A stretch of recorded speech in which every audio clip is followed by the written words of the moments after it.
There's no business like show business, like no business I know.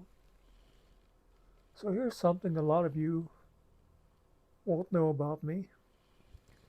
I actually was in some off-Broadway plays. Uh, Pretty successful too. We filled the theater every night. I guess I should explain by off-Broadway, I mean the Colonial Theater at Robert Morris College in Pittsburgh.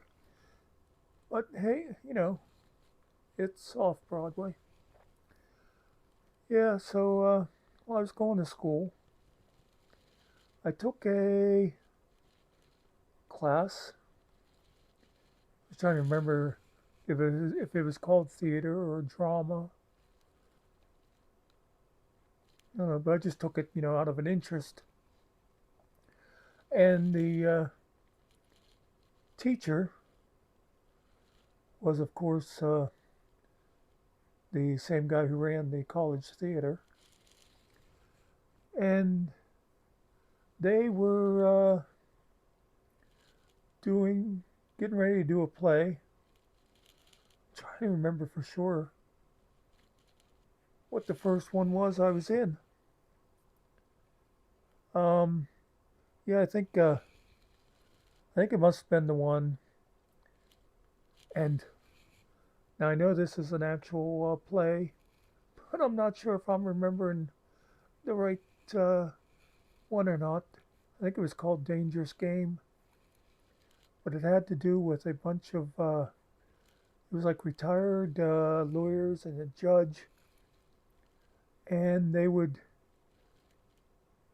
lure people to this, I think it was like a country mansion or something. Like, they'd invite them for a weekend getaway, and actually, what they would do is kidnap them and try them for a crime that they had gotten away with. And the the teacher who I just remember his last name was Gatos or something like that. Can't remember his first name. Anyway, he asked me if I wanted to have a part in it. He had the perfect part for me. It was like a butler, and he had absolutely no lines. He was mute. Actually, I remember there being one line. There was some someone made a comment. I think it was like one of the people that they lured there to put him on trial.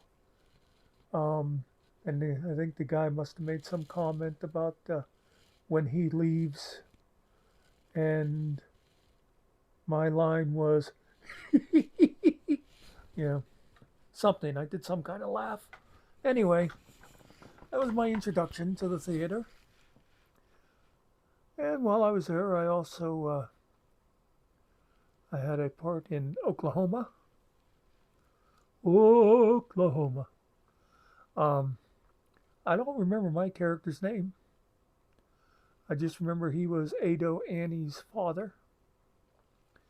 Um, what else was I in? Now, I ran the lights for your good man Charlie Brown, and one thing I remember with that is the the play was running at the same time as Greek Week.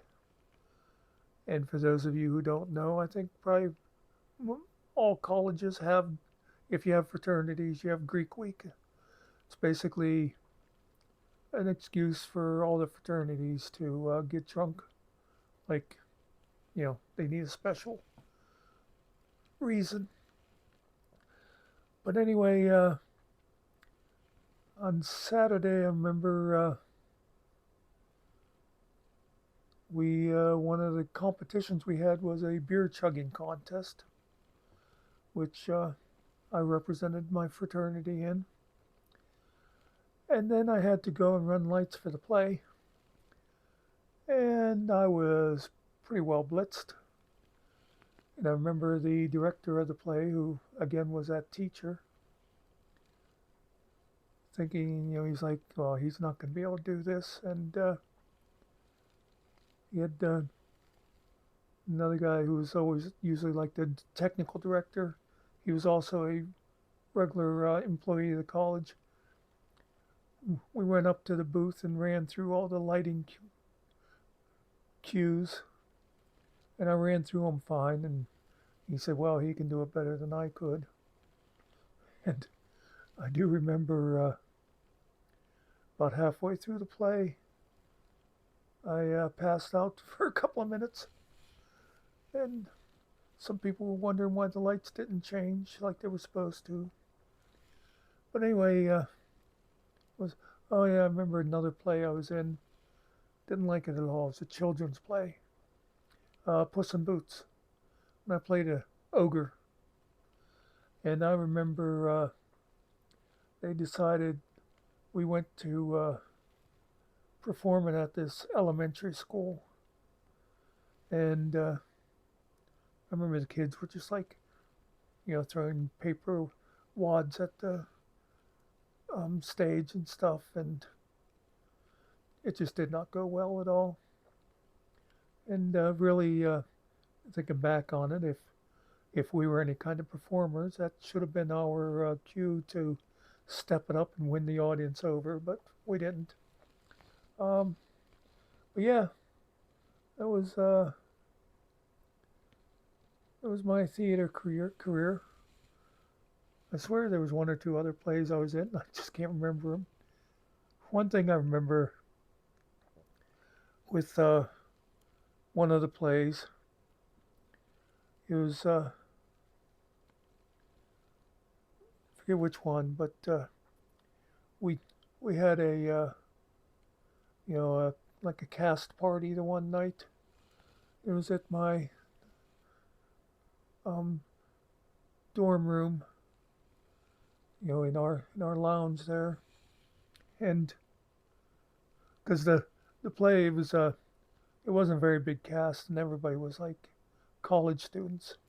Like Oklahoma, they that was a huge cast, and there was actually a couple of I don't know what you want to call them, like semi-professionals in that. Because I remember the one girl, she had actually toured an actual Broadway play. But anyway, this one, it might have been Charlie Brown.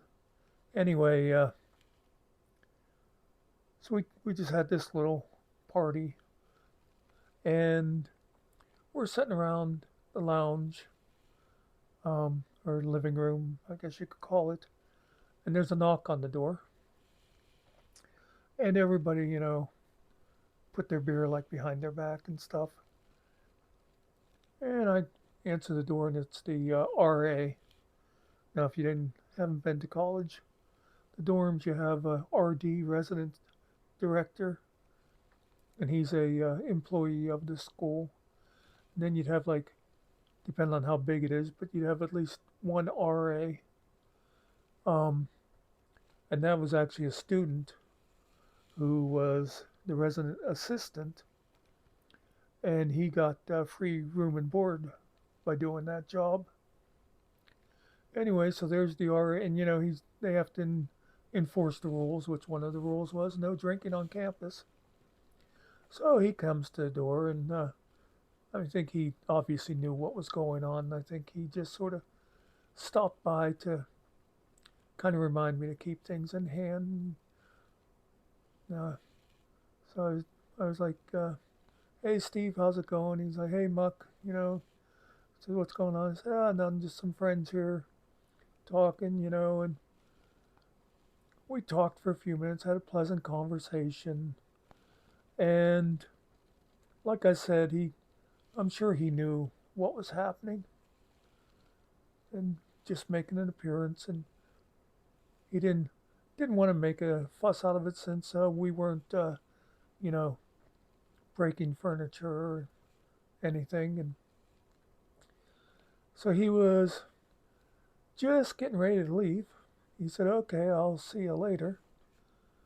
When one of the guys who lived off campus and didn't realize who this guy was, he says to him, "Well, do you want a beer?" Oh, busted.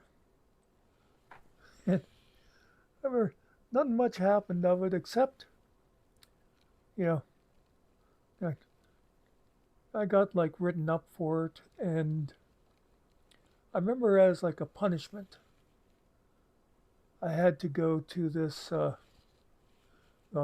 can't think of what the term is for it now, but class, like a diversion type thing where you go in and they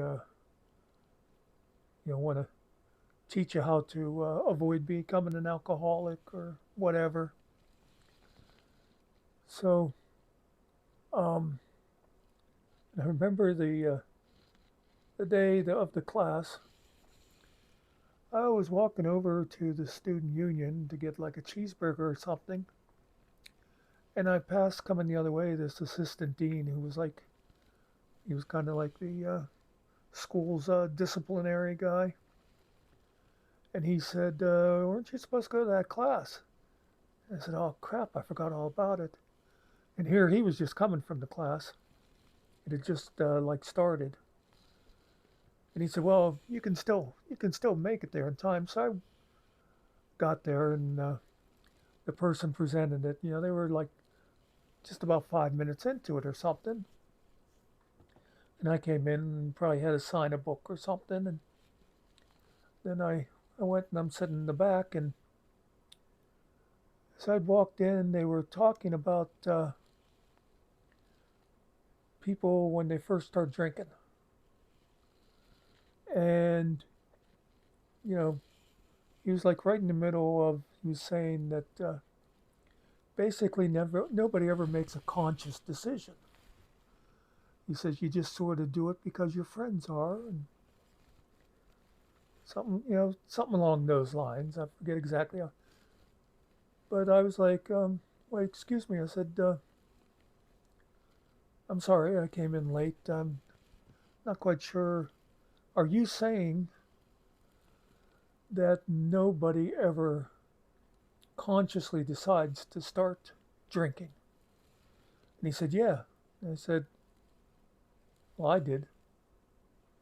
He said, "What do you mean?" I said, "Well, I remember I was like, I don't know what it was, like ninth grade or something.